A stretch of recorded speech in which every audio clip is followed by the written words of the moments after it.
Ibn Khaldun concibió y formuló una filosofía de la historia que es sin duda el trabajo más grande que jamás haya sido creado por inteligencia humana en ningún tiempo y en ningún país. Ambejaul fue un pensador formidable, precursor de los estudios sociológicos contemporáneos, pues utilizó categorías científicas propias de la historiografía moderna. Con influencias como Aristóteles, al considerar que el hombre es por naturaleza un ser social. Asimismo, reconoció la influencia del medio físico en la configuración de la organización social.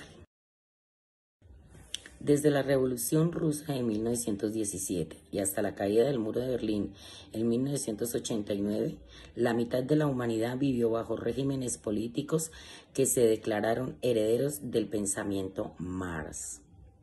Estudió la economía política, donde construyó una doctrina económica que se llamó El Capital, una que es considerada una obra monumental publicada en 1867, que ocasionó la terminación de la sociedad burguesa. En su revolución socialista logró abolir la propiedad privada con resultados de auténtica democracia, aunque fue transitorio. Y en 1984, cuando se creó la Asociación Internacional de Trabajadores, tuvo la oportunidad de impregnar sus ideas socialistas. Siempre fue un luchador contra la burguesía.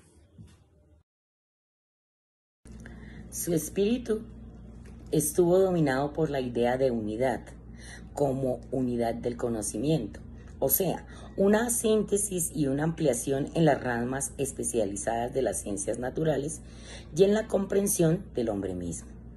Supo aplicar las enseñanzas de su antiguo maestro D'Alembert, de quien derivó su creencia en el empleo de la ciencia aplicada como base de la organización social, y las concepciones formuladas por Condorcet, de quien tomó su idea del desarrollo histórico basándolo en los progresos del conocimiento humano. El objeto de la ciencia era indudablemente el progreso y la paz. El positivismo afirma que el conocimiento lo es solo de datos verificables o hechos, y que todo conocimiento, además de cierto y sistemático, ha de ser útil. En un aumento de la capacidad de control e intervención tecnológica sobre los fenómenos, una reforma práctica de la sociedad regula su destino ético y político.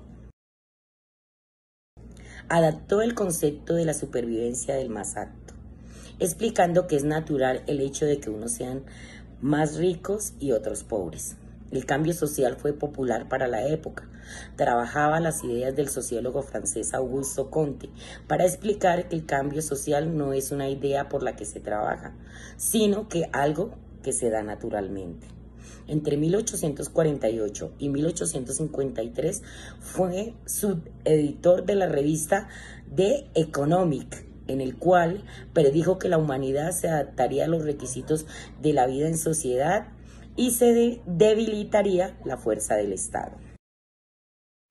Para este autor, la sociología debía ser un método aplicable de distintas formas para comprender la evolución de la sociedad moderna, más que una gran teoría. Fue el primero en intentar establecerla como ciencia, y sus ideas acusan inevitablemente a la influencia del trabajo de sus predecesores, ya que planteaban que en la sociedad la división del trabajo ha conducido una especialización donde lo individual prima sobre lo colectivo, y la sociedad tradicional, la religión y la cultura crean una conciencia colectiva que asegurarían la solidaridad. La sociología de Simmel constituye uno de los orígenes teóricos de la noción de capital social. Lo anterior se concluye al analizar su investigación social a partir de las formas y contenidos de los procesos de interacción social y el papel de la confianza en la sociedad como fuerza socializadora. La necesidad de lazos informales y la confianza como garantía para el mantenimiento de una sociedad y sus instituciones sociales es una constante en la sociología desde sus inicios en esta disciplina, concepto que sigue siendo un punto de referencia clave en las ciencias sociales.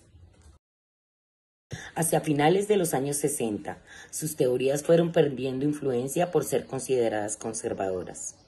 En las dos últimas décadas del siglo XX, con la caída del bloque socialista, sus ideas retomaron fuerza y fueron revalorizadas tanto en Estados Unidos como en otras partes del mundo. Para muchos analistas, sus teorías establecen las bases de lo que es el sistema social hegemónico mundial de principios del siglo XXI. En 1946, creó y dirigió el Departamento de Relaciones Sociales. Allí integró la sociología a otras ciencias sociales, como la psicología y la antropología.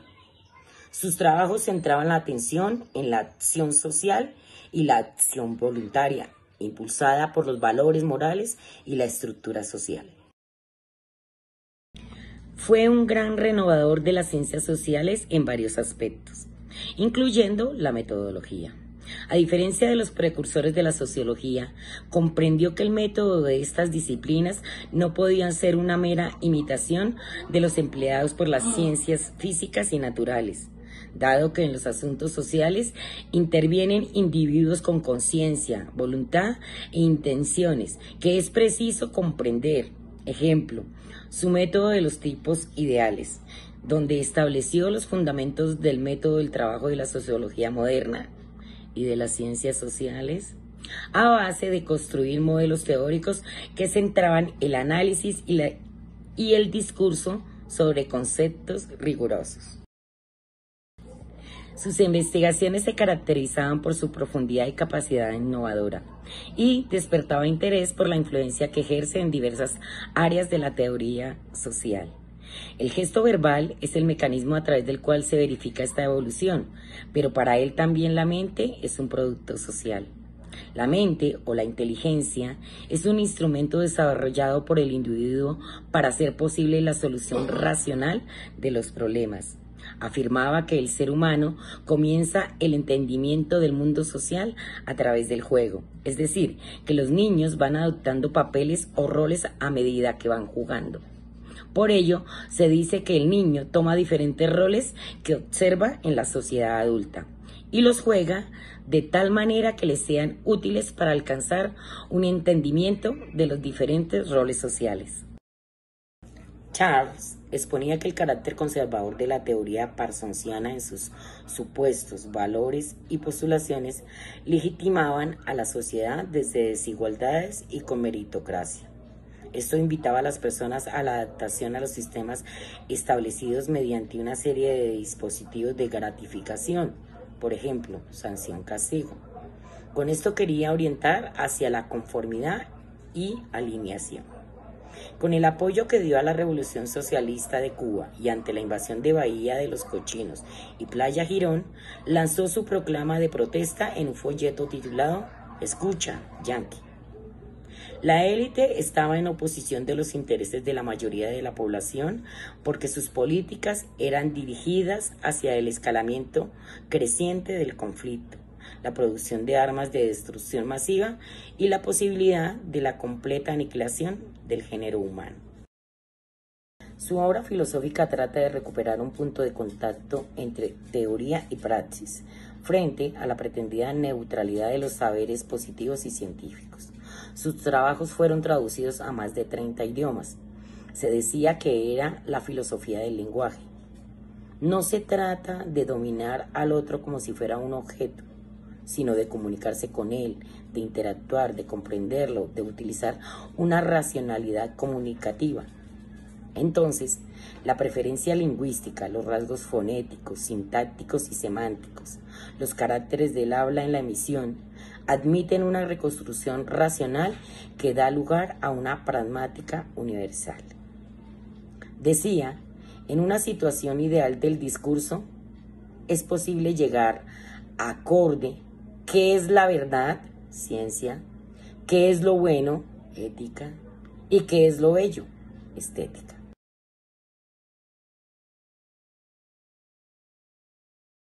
Cuarto, aquí se da el crecimiento orgánico de la sociología en el país, con mayor participación de docentes y una proyección decisiva de la sociología como voz pública.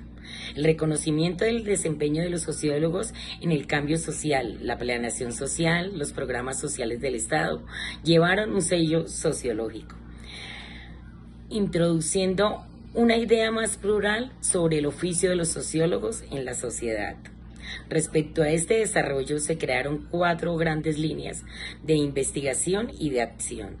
La llamada biolontología, que retoma la investigación de la Facultad de la Sociología de la Universidad Nacional, abordándola desde varias dimensiones como regionales, culturales y psicosociales. Más adelante, en la siguiente década, se desarrolla la versión número 2 de la biolontología. Se conoce como irenología, ciencia que se ocupa de los temas de la paz. Entre la violencia y la reforma política que antecedió el acto legislativo se determinó el auge de la llamada politología. Los cambios globales dan un precedente trascendental a las sociedades. La caída del bloque soviético, la reorganización de la Comunidad Económica Europea, la tensión económica entre Japón y Estados Unidos, los problemas de petróleo, la sensibilidad ecológica, dejan en América Latina el regreso de la democracia y el espectro del narcotráfico latente. Esto moderniza las relaciones internacionales y con ello los estudios interdisciplinarios sobre mercado y poder en el mundo. Como cierre de la década, se realiza el primer encuentro nacional de estudiantes de sociología en 1987, matriz para proyectar la organización de los 3 encuentros latinoamericanos de sociología, ELIS. Progreso dado por la madurez y estabilización de la Universidad Nacional. 3. En mayo de 1968 se da una reforma en el Departamento de Sociología de la Universidad Nacional, en cabeza de Darío Mesa y Ernest Gould, que contaba con especialidades y maestrías basadas en estudios de Carlos Marx y Max Weber, que proponen crear una sociología que fuera científica, nacional y política, desde la formación teórica con carácter estructural e integral. En esta época se presentan conflictos en el departamento por el uso de los recursos que incide en la disolución del mismo hacia 1969. Se presentan en el país movimientos como la reforma constitucional y el desmonte gradual del Frente Nacional y la crisis de legitimidad del gobierno elegido. Era en ese entonces Misael Pastrana Borrero. Esto da surgimiento del nuevo grupo guerrillero, acompañado por el fracaso de 2 reformas constitucionales, escasez de divisas y alzas en el petróleo que encubren el ascenso del narcotráfico. Es una etapa de supervivencia para el Departamento de Sociología. Se divide en 2 momentos. El primero, el departamento contaba solo con 4 profesores, prestando servicio de docente a otros departamentos, dada la productividad del mismo. En su segunda etapa se amplió la planta docente, se organizaron sesiones de trabajo, desde programas de estudios autónomos, secciones como teoría sociológica, metodología, técnicas, sociología rural, urbana, industrial, política, que como resultados dejan la revista colombiana de sociología. Segundo, la enseñanza de la disciplina comenzó en la Universidad Nacional, en la Universidad Javeriana y en la Universidad Pontificia Bolivariana de Medellín. Se producen 48 libros y el Departamento de Sociología de la Universidad Nacional. Era liderado por Camilo Torres y Fal Borda, que contaba con especialidades complementarias como sociología rural y urbana, desde orientaciones religiosas diferentes, protestantes y católicas. A la par, en el país se creaba la fórmula de alternación y equilibrio del poder y se trabajaba en el pacto del Frente Nacional, que también evidenciaba la violencia en reorganización, dado los aumentos en la pobreza, la precariedad del Estado y la invasión de repúblicas independientes. Igualmente se da la creación de la Asociación Colombiana de Sociología. Bajo esta línea de tiempo sociológico, considero importante mencionar un pequeño bagaje en los aportes que se hicieron a lo largo de la historia en el país y sus aportes dentro de esta disciplina. Mencionaré 5. Primero, la recomendación de la utilidad del estudio de la sociología en el país por parte del presidente Rafael Núñez en 1880, donde se inaugura la primera cátedra de la Universidad Nacional en 1927, a la par de la apertura del primer departamento de sociología en el mundo en la Universidad de Chicago. Se evidencian dos fases. La primera habla de la definición y la utilidad de la ciencia. La segunda, sobre las primeras investigaciones empíricas, el establecimiento de la planificación estatal, la economía, que integró la formación en materia de sociología. Quinto, este periodo inicia atravesado por la conversación de los pactos de paz, de las Organizaciones Armadas de Colombia y la Constitución de 1991. Aquí se evidencia apertura y ambigüedad, ofreciendo un signo de incertidumbre que será una invitación constante al pensamiento en particular de los sociólogos. Existe un libro de ruptura originaria de la sociología en Colombia, Peregrinación de Alfa,